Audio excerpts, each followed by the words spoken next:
জয় ভক্তবৎসল শ্রী নৃসিংহদেবের জয়। শুভ নৃসিংহ চতুর্দশী। ভগবান নৃসিংহদেবের অশেষ কৃপা পেতে আপনারা সকলেই নৃসিংহ চতুর্দশী ব্রত পালন করুন। নিজেরাও পালন করুন এবং অন্যকেও এই ব্রত পালনে উৎসাহিত করুন। ভগবান বিষ্ণু নৃসিংহ অবতার ধারণ করে হিরণ্যকশিপু নামক অসুরকে দমন করেছিলেন, তা আমাদের সকলেরই জানা। কিন্তু ভগবান নৃসিংহদেব হিরণ্যকশিপুকে বধ করলেও কিছুতেই তার ক্রোধ শান্ত হচ্ছিল না। প্রহ্লাদ, মা লক্ষ্মী সহ আরও অনেক দেবতা ভগবানের ক্রোধ শান্ত করার চেষ্টা করলেও তারা ব্যর্থ হন। এই সময় ভগবান নৃসিংহদেবকে শান্ত করেছিলেন স্বয়ং দেবাদিদেব মহাদেব। দেবাদিদেব মহাদেব আদি, তিনি অনন্ত।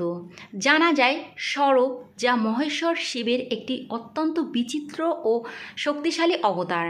স্বরূপ হল হিন্দু ধর্মে একটি অষ্টপদ বিশিষ্ট আংশিক সিংহ এবং আংশিক পাখিরূপী পশু ও শরীরের সামান্য কিছুটা মানুষের মতো, যাকে ধর্মে বাঘ বা সিংহ বা হাতির চেয়ে বহুগুণ শক্তিশালী হিসাবে বর্ণনা করা হয়েছে। এই ভয়ঙ্কর রূপটি দেবতা ও অসুরদের মধ্যে সংঘাতের সময় সৃষ্টির রক্ষাকারী হিসাবে উপস্থিত হয়েছিল। সংস্কৃত সাহিত্য অনুযায়ী এক লাফে যে কোনো উপত্যকা অতিক্রম করার ক্ষমতা ছিল তার। শিবপুরাণে বর্ণিত রয়েছে, বৈষ্ণব সম্প্রদায়ের দ্বারা উপাসিত বিষ্ণুর উগ্র মানব সিংহ অবতার নৃসিংহকে শান্ত করার অভিপ্রায়ে দেবাদিদেব মহাদেব সরবের রূপ ধারণ করেছিলেন। এই রূপটি জনপ্রিয়ভাবে সরবেশ্বর বা সরবেশ্বর মূর্তি নামে পরিচিত। পুরাণ অনুসারে সরব ছিলেন মহেশ্বরের 64 অবতারের মধ্যে অন্যতম, যিনি স্বর্গীয় দেবতা ও মানবজাতিকে রক্ষা করার জন্য আবির্ভূত হয়েছিলেন। শিবপুরাণে উল্লেখিত কাহিনী অনুসারে কাশ্যপ মুনি ও দিতিপুত্র অতি পরাক্রমশালী রাক্ষস রাজা হিরণ্যকশিপুকে বধ করার পরে নৃসিংহরূপী বিষ্ণুর অবতার বিশ্বকে হুমকির মুখে ফেলেছিল। তখন সমগ্র দেবকুল ভয়ে ততস্থ হয়ে দেবাদিদেবের শরণাপন্ন হয়েছিলেন। দেবতাদের আদেশে দেবাদিদেব বীরভদ্রকে পাঠিয়েছিলেন নৃসিংহের প্রতিযোগিতা করতে। তখন বীরভদ্র নৃসিংহকে সামলাতে অপারগ হলে স্বয়ং শিব স্বরূপ রূপে আবির্ভূত হয়েছিলেন। এইভাবেই তিনি নৃসিংহের ক্রোধ প্রশমিত করেছিলেন। এটাও বলা হয়ে থাকে যে স্বরূপ নাকি তখন নৃসিংহের শিরচ্ছেদ করেছিলেন এবং চামড়া ছাড়িয়েছিলেন, যাতে মহাদেবের তা পোশাক হিসাবে এবং সিংহ মস্তক অলঙ্কার হিসাবে পরতে পারেন।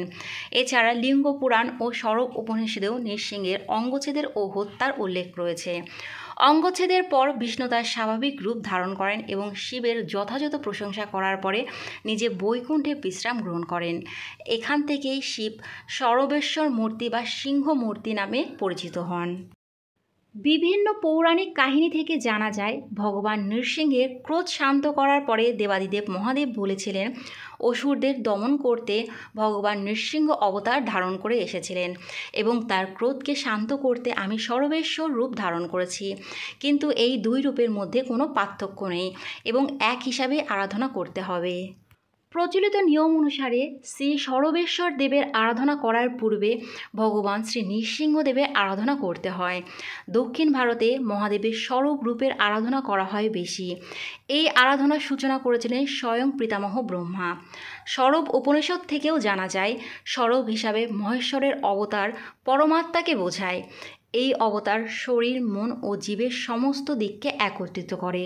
বন্ধুরা, আজকের ভিডিওটা এই পর্যন্তই। যদি ভালো লাগে ভিডিওটা লাইক, কমেন্ট এবং শেয়ার করবেন।